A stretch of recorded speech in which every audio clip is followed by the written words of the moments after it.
안녕하세요. 3주 만에 만나네요. 보고 싶었습니다. 아, 나는 안 그래요. 네. 여기 이정원 전 보고 싶었습니다. 보고 싶었습니다. 아 감사합니다. 뭐야?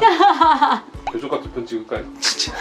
저도 조금 보고 싶었어요, 팀장님. 네. 떼내진 감이 없지 않아 있습니다. 각과 의리의 관계 잘 찍어주세요. 네. 네, 그 다름이 아니라 치아는 저희가 뭐 사진을 찍어보던가 검은 게 있으면 충치가 있으니까 이게 아픈 거구나라고 하는데 잇몸이 아프고 질환이 있으면 어떠한 증상들이 있고 어떻게 치료해야 되는지 좀 알려주시면 좋을 것 같아요.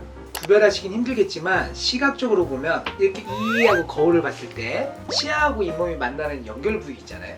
그 잇몸이 빨갛게 보인다. 그러면 일단 잇몸 질환이 있어요. 약간 빨갛게 보이는 부분을 예를 들면 칫솔질을 부드럽게 살살살살 닦았는데도 칫솔에 피가 묻어 나온다. 그러면 잇몸 질환이에요. 검거나 보라 색깔이에요. 마찬가지. 그러니까 보통 건강한 잇몸 색깔은 핑크색, 연분홍 색깔 이런 색깔이 건강한 색깔인데 뭔가 치아하고 잇몸이 맞닿아 있는 부분이 빨간 띠가 있는 것 같다 또는 약간 뭐 보라색 띠가 있는 것 같다 그런 경우는 혈관이 부어서 약간 충혈되어 있다고 할까? 건드리면 톡 하고 터질 것만 같은 여드름이 볼록 부어오르면 빨간해지고 약간 보라색도 생기고 누런해 보이고 약간 이런 색깔의 변화가 있잖아요. 약간 출렁출렁하고 이런 염증의 변화가 잇몸에서도 보이죠. 근데 이제 사실 일반인들은 이게 정말 그런 건가 사실 구별하기는 좀 힘드실 수도 있긴 있어요. 근데 이게 담배 피는 사람들은 전부 다 잇몸 보라색이고 검은색이고 그렇지 않나요? 꼭 담배 피는 사람이 그렇다고 볼 수는 없죠. 담배 피는 이정원 원장님 저희 잇몸 색깔 무슨 색깔이십니까? 저는 페일 핑크라고.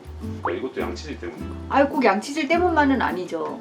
저는 교정과 원장이니까 치열들이 불규칙하게 있으면 양치질을 아무리 잘 닦아도 거기에 이제 낄 수밖에 없는 환경이고 잘 빠지지 않는 환경이니까 그래서 잇몸이 나빠지는 경우도 있고 부정교합 때문에 그러니까 어금니 교합이 너무 막 강렬하게 엄청 센 교합들이 있어요. 한마디로 지지기반이 흔들리는 상황이 생기기도 하고 뭐 이런 것들도 잇몸 질환의 원인 아니에요? 교정원장님이다 보니까 이제 구조적인 문제를 얘기하는 거고 일반적으로 치열이 그렇게 막 복잡하게 삐뚤빼뚤하지 않는데 잇몸 질환이 생긴다.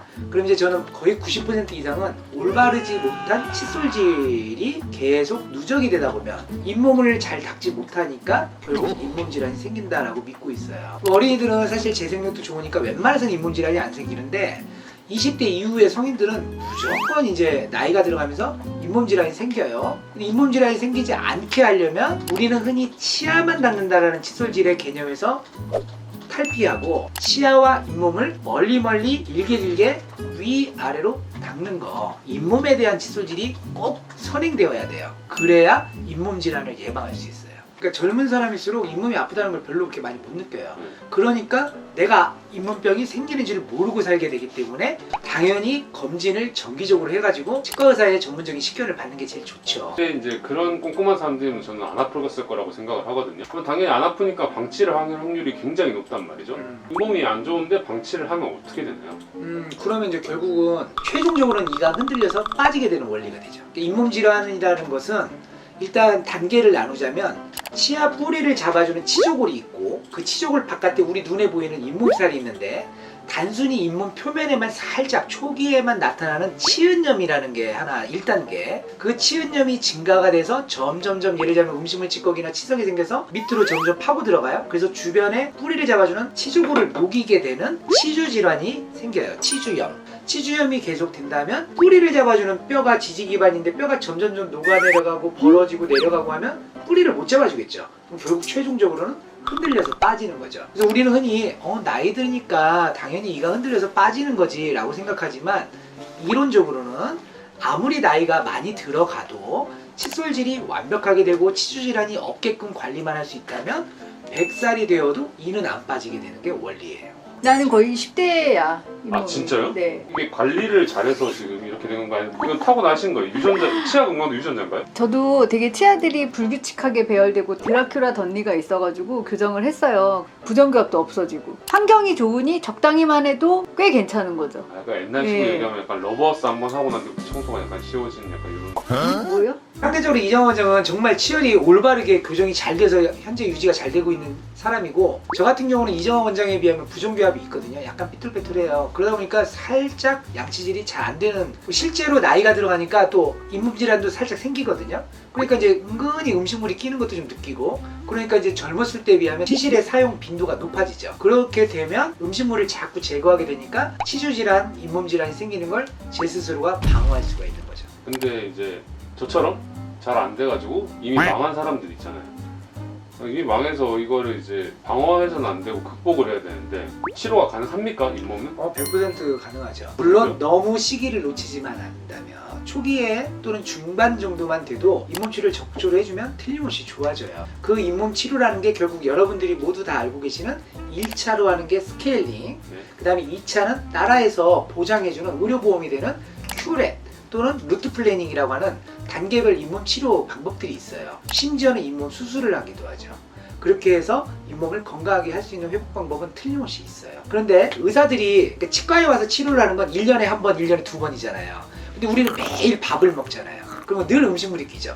그래서 사실 가장 기본이 돼야 되는 건 계속 강조하지만 치아와 잇몸을 포함하는 꼼꼼한 잇몸 칫솔질, 그 다음에 구석구석 치아 사이를 다 닦아주는 치실, 치간 칫솔, 워터픽, 이런 것들을 보조기구를 계속 사용해서 좀 부지런을 떨어야 돼.